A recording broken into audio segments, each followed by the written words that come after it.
Hello. Hello and welcome to the Purple Portal and your reluctant mystic who's giving this program, Elaine Bartlett. As you could imagine, with a name like the Purple Portal, today is an ideal new beginning day.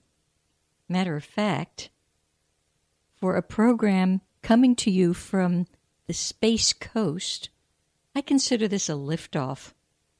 This is a first cosmic radio program, I believe, of its type from the Space Coast.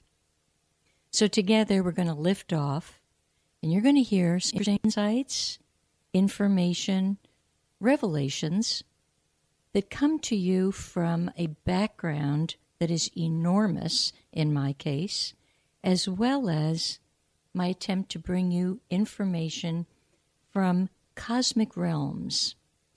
Today actually is considered in the galactic calendar a galactic portal, which is why I chose this day at this time to begin the first show. So we're going to have a lot of fun with this, and your calls are welcome. And if you'd like to call in, you can do that. I actually have a number for you, which I'll give you in a moment because I don't know where the heck I put it. But we're going to be friends here. We're going to learn to laugh together, have fun together, which is why you get to call in and go, what the heck? What does that mean? So here is the number. It's 321-806-3159. I'm going to give that again, 321-806-3159. And before we get too far, I'm going to share a little bit about who the heck I am. Well, I thought about this long and hard because for many years as I've been teaching and lecturing across the United States, that has always been one of the most challenging questions. It's kind of like coming up with an elevator speech. I think we've all grown far beyond elevator speeches. We are limitless and we are boundless. So to lock us into a few words of who we are and getting in and off and out of that elevator makes little or no sense to me. So here's a little bit of what kind of being I am. Just like so many of you, I am a wanderer and a wonderer. And I suspect it's the wondering part that led me to wander, and it's the wondering part that has led me on a journey of really over 45 years to discover who am I. And that's the keynote for all of us these days. Who are you? And if you think you're a label, think again, because you are far grander than any label I could figure out. But some of the labels that people have pinned on me over the years, I'm a daughter. Some of you have been daughters and sons, or you wouldn't actually be in a body right now. I'm a sister. I've been a wife. I'm a mother. I'm a grandmother. I'm a friend. I'm a neighbor. I'm a storyteller.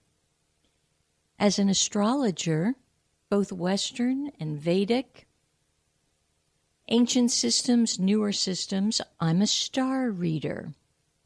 Matter of fact, just like you, I'm a speck of stardust. I'm a gentle whisperer. I'm also a reluctant mystic. What does that reluctant mystic actually refer to?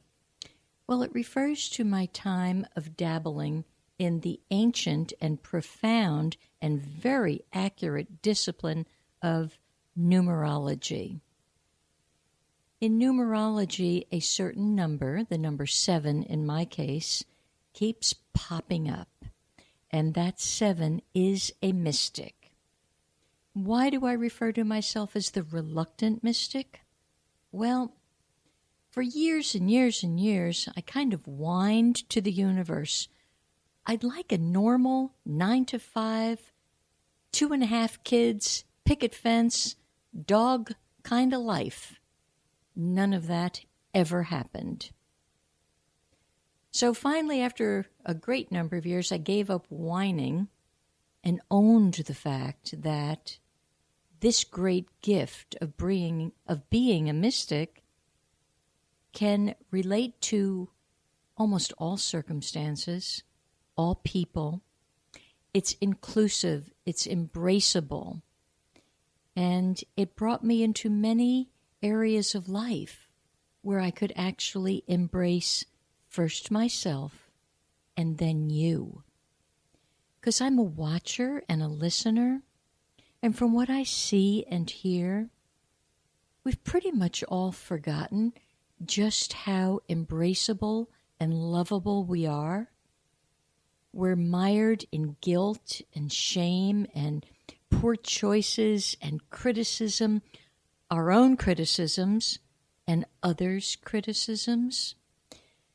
So it's been a long journey of finding that lovable place. And the irony is, this planet, believe it or not, as you look around, and I say that with great chagrin, you and I came to this planet to not only learn to love, but to see love in one another and to become the essence of it. And that's called third dimensional density. And many people are trying to get out of that lesson these days, and they don't own it, and they surely don't want to see that they are lovable. Most of us have been told not only are we not lovable, you're not worthy.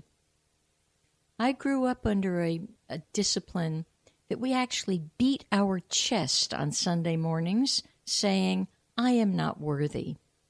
I was thinking about that this morning, getting ready for this show, and thinking, how depressing is that? How dangerous? How dare they reduce us to worthlessness? When you are not worthy, you shut down one of your chakras. You shut down your pineal gland. And that darn pituitary gland, which is aligned right up in there with it, also takes a hit. Look it's bad enough that by using, you're not going to believe this one, but by using toothpaste with fluoride and bringing fluoride in your water, you also shut down those two glands. Now you might say, oh, what the heck? Who needs them anyway? Well, number one, it's very simple. If you weren't to use them, they wouldn't have been there in the first place. The great bosses would not have created us in such a manner. But by having those sacred glands, and they are sacred, it was to further connect you with your sense of worthiness, with your sense of essence and light and love that you actually are. So you could imagine this reluctant mystic takes many deep sighs because my training has been so extensive and because I am a watcher and a listener. The deep sighs are profound. I sigh for myself and I sigh for each of us with a sense of, could you now wake up? Would you want to wake up? It's a gift to wake up, actually, and you actually have to qualify for the gift. In the old days, meaning a couple of years ago, I would get very anxiety-ridden with people like, wake up, keep up, come on, get on the pony, let's go. Until I finally learned enough to realize, well, that's kind of obnoxious. It's a grace and a gift to wake up. So how exactly do you possibly qualify for it? Well, it's a discipline, And I know that's an uncomfortable word for most of us. But the discipline involves you doing you. You learning to love you to the utmost. That's the first discipline. It's the biggest discipline. That means taking care of your body, certainly first and foremost, because it's a sacred temple. It's certainly despised often. I know we women, we seem to have a corner on looking in a mirror and absolutely just despising what we see at any age and at any stage. I can remember back in my 20s when, as I look back now, I think, dang, I looked pretty darn good. And thinking as I looked in the mirror at those times, oh my golly, this is wrong and that's wrong. It didn't get any better in the 30s and the 40s. And when you're supposed to be blossoming as a mature, beautiful woman, holy smokes, that's when the world turns against you and start using the old word and totally dismissing you.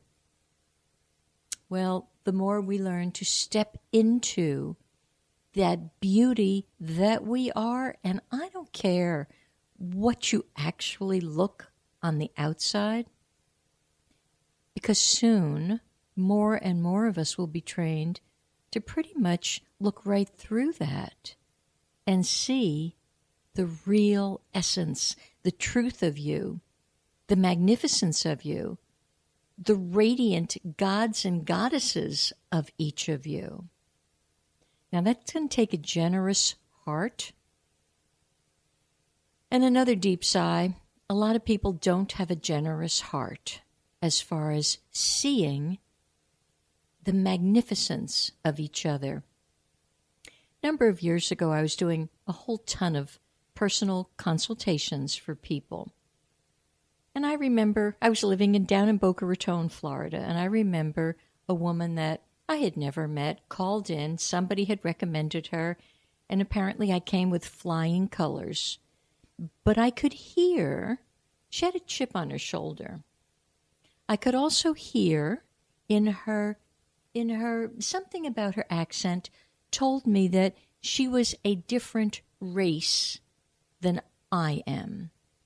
Well, of course, the humor is, I'd like to ask now, what exactly race is that? Because I kind of thought we were all one race, the human race. So if your skin tone is a little deeper or darker or a different color than mine, well, duh, it's because you were born in a different portion of this globe, and the different conditions gave a different texture, tone, and coloring. But nonetheless, this gal with a little chip on her shoulder started to say that she was very, very adamant and almost belligerent in the fact that she was of the black race. And I let her belligerence air itself for a few minutes, and I said, I beg to differ with you. You're not black. Oh, and that triggered something. She became more belligerent. And I said, from what I can see of all of your charts that I've prepared and your number pattern, you're anything but black. However, you are purple. And that stopped her. And she said, what do you mean I'm purple? I said, well, purple is the highest frequency there is. And it's a magnificent frequency. It allows you full expression in your creativity. It allows you to go to dimensions and places that most people aren't ready for. Well, everything dropped away from her. We became very, very dear friends. And to this day, we laugh because I'm not white. She's not black. But hopefully, we all get to be a color